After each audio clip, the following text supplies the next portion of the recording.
Hello dear students, welcome back to our channel all about NCERT. I hope that you all are fine and doing well in your studies as well. Dear students, previous video में हमने पढ़ा था liberals, radicals और conservatives के बारे में. हमने socialism in Europe and Russian revolution की ग्लिम्स भी देखी थी, इंट्रोडक्शन भी हमने देखा था.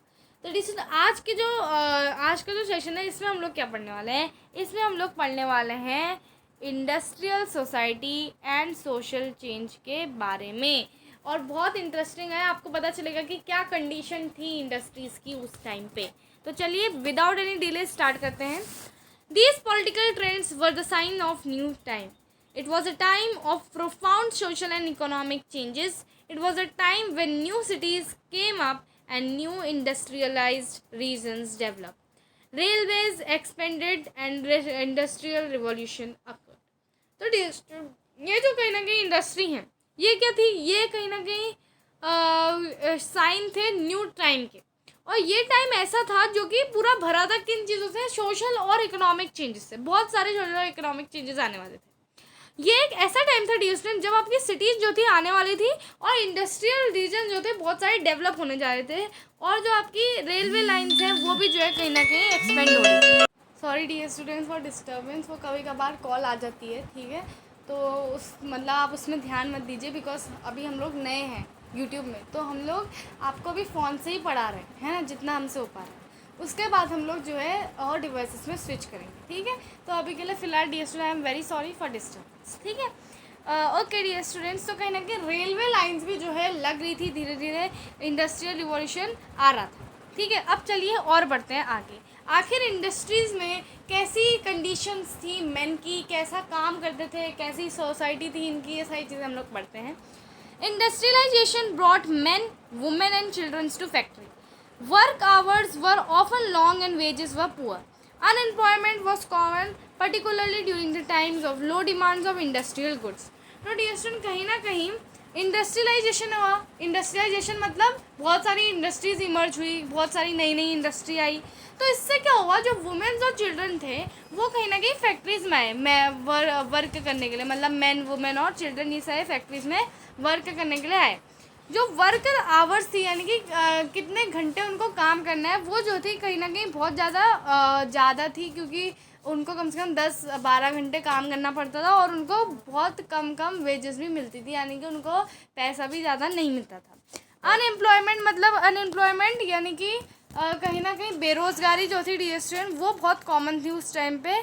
और कहीं ना कहीं बहुत लो डिमांड थी इंडस्ट्रियल गुड्स की. अब आप एक बात बताइए, अगर इंडस्ट्रियल गुड्स की लो डिमांड है तो क्या होगा, उनका जो धंधा है वो चलेगा तो नहीं, और इसकी वजह से वो पैसा भी नहीं दे पाएंगे, ठीक है. तो चलिए डियर स्टूडेंट नेक्स्ट आगे बढ़ते हैं. Housing and sanitation were problems since towns were growing rapidly. तो कहीं ना कहीं डियर स्टूडेंट हाउसिंग और सैनिटेशन यानी कि हाउसिंग यानी कि रहने की, और सैनिटेशन यानी कि आपकी सैनिटेशन मतलब डियर स्टूडेंट टॉयलेट वगैरह की जो व्यवस्था थी वो अच्छी नहीं थी. और ये प्रॉब्लम्स बहुत ज़्यादा कर रही थी टाउन्स में. Liberals, radicals search for solutions to these issues. अब जो लिबरल्स और रेडिकल्स थे डियर स्टूडेंट वो इन सारे इश्यूज़ के लिए जो है सॉल्यूशन सर्च कर रहे थे, ठीक है. Almost all industries were the properties of individual. मतलब लगभग जितनी भी इंडस्ट्री डियर स्टूडेंट थी वो ज़्यादातर जो थी प्रॉपर्टीज़ थी इंडिविजुअल लोग की. Liberals and radicals themselves were often property owners and employers. Having made their wealth through trade or industrial ventures, they felt that such efforts should be encouraged, that its benefit would be achieved if workforce in economy was healthy and citizens were educated. यानी कि dear student उस time पे dear student जितनी भी industry थी वो जो है कहीं ना कहीं इंडिविजुअल लोग होल्ड करते थे. और जो थे कहीं ना कभी तो मतलब बहुत सारा समय ये भी देखा जाता था कि जो लिबरल्स और रेडिकल्स हैं वही खुद प्रॉपर्टी ओनर्स हैं और एम्प्लॉयर्स हैं. तो भाई इतनी सारे जब वो वेल्थ बनाते थे ट्रेड और इंडस्ट्रियल से, मतलब इंडस्ट्री का सामान वामान बेच के, तो कहीं ना कहीं वो जो है कहीं ना कहीं क्या एफर्ट वो इनकरेज करने लगे, इनकरेज करना मतलब अगर उनको अपनी इंडस्ट्री आए तो उनको क्या करना होगा, उनको लोगों को पढ़ाना पड़ेगा, है ना। तब लोग जब पढ़ेंगे, अच्छी तरह एडुकेटेड होंगे, तब वो जब इंडस्ट्री में आएंगे तो इंडस्ट्री में और अच्छी तरह काम करेंगे ना। तो वही बातचीत इनकी चल रही थी और इन्होंने क्या सोचा, इन्होंने सोचा कि भाई अगर हमें अपना इकोनॉमी बढ़ानी तो हमें पहले सिटीजन्स को एडुकेट करना पड़ेगा। Opposed to the privileges and old aristocracy head by birth, they firmly believed in the value of individual effort. जो लिबरल्स और रेडिकल्स थे डियर स्टूडेंट, वो बिलीव करते थे कि भाई कहीं ना कहीं इंडिविजुअल यानी कि हर एक वर्कर के इफ़र्ट की वजह से ही हमारा प्रोडक्शन हो रहा है। वो वर्कर्स की केयर करते थे, उनको वर्कर्स की वैल्यू पता थी कि भाई अगर वर्कर्स हमारा काम कर रहे हैं तभी हमारी इंडस्ट्री चल रही है, और हमारे पास हेल्दी वर्कर्स होंगे, अच्छे वर्कर होंगे, पढ़े लिखे वर्कर्स होंगे तो ऑब्वियसली बात है हमारा धंधा और बढ़ेगा। ठीक है, तो labour and enterprise, if freedom of individual was insured, if the poor could labour and those with capital could operate without resistant, they believe that society would develop. Many working men and women who wanted change in the world railed out around liberal and radical groups and parties in early 19th century. तो dear student कहीं ना कहीं अगर जो है हम लोग freedom जो थे इंडिविजुअल का वो इंश्योर करेंगे तो कहीं ना कहीं जो पुअर होंगे वो जो है लेबर करेंगे, और कहीं ना कहीं जो है वो लोग मतलब ऑपरेट कर पाएंगे विदाउट एनी रेजिस्टेंट, यानी कि विदाउट किसी मतलब नोक टोक के, विदाउट एनी रेजिस्टेंट वो जो है कहीं ना कहीं ऑपरेट कर पाएंगे, है ना, और सोसाइटीज़ डेवलप हो पाएंगी. तो जो बहुत सारे वर्किंग मैन और वुमेन थी वो चाहते थे चेंज इन वर्ल्ड, वो चाहते थे चेंजेस. ठीक है, और क्यों लिबरल्स और रेडिकल्स द्वारा बहुत सारी डिफरेंट पार्टीज़ 19th सेंचुरी में. ठीक है, मतलब कहीं ना कहीं मैन और वर्किंग वुमेन और मैन कहीं ना कहीं चेंजेस चाहते थे तो लिबरल्स और रेडिकल्स इन पार्टीज़ इन 19th सेंचुरी. ये सिनेरियो था इंडस्ट्रीज़ का. इंडस्ट्रीज़ में डियर स्टूडेंट मेन प्रॉब्लम ये थी बिकॉज उसमें कोई सैनिटेशन हाउसिंग की परेशानियाँ थी, लॉन्ग वर्किंग आवर्स थे, इतना ज़्यादा उन्होंने काम करा, उसके बाद इतना कम वेजेस मिला, तो ऑब्वियसली बात है कहीं ना कहीं जो है एक इंसान काम नहीं करेगा. तो उसमें फिर लिबरल्स और रेडिकल्स उनकी परेशानियों को समझते हैं. वो कहते हैं कि भाई हमारा प्रोडक्शन इसलिए बढ़ रहा है क्योंकि ये लोग हमारे लिए काम कर रहे हैं. तो वो लोग चाहते थे कि इनको एडुकेशन मिले ताकि एडुकेटेड होकर काम करें. और बहुत सारे जेंडर डिस्क्रिमिनेशन भी थे. इसकी वजह से जो था बहुत सारे वर्किंग मैन और वुमेन क्या चाहते थे, वो चेंजेस चाहते थे. ठीक है, आई होप ये समझ में आ गया होगा आपको पार्ट.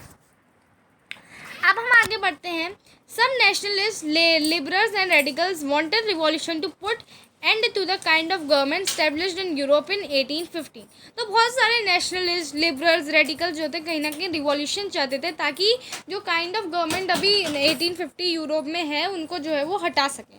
ठीक है, in France, Italy, Germany and Russia, they become revolutionaries and work to overthrow existing monarch. तो कहीं ना कहीं फ्रांस, इटली, जर्मनी, रशिया इन सब कंट्रीज़ में जो थे वो रिवॉल्यूशनरी बने और उन्होंने कहीं ना कहीं क्या करा, वर्क करा ताकि वो इन मोनार्क्स को जो है कहीं ना कहीं फेंक सकें. ठीक है, nationalist talked of revolution that would create nations where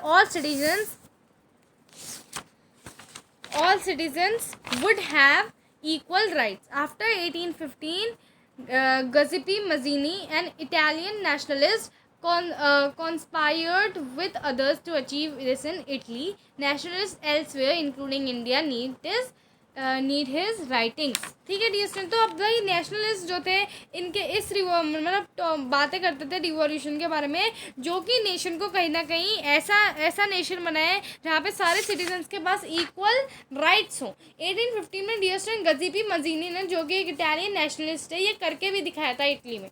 ठीक है, तो नेशनलिस्ट जो और जगह में थे इंक्लूडिंग इंडिया, वो उनकी जो राइटिंग्स थे वो पढ़ते थे.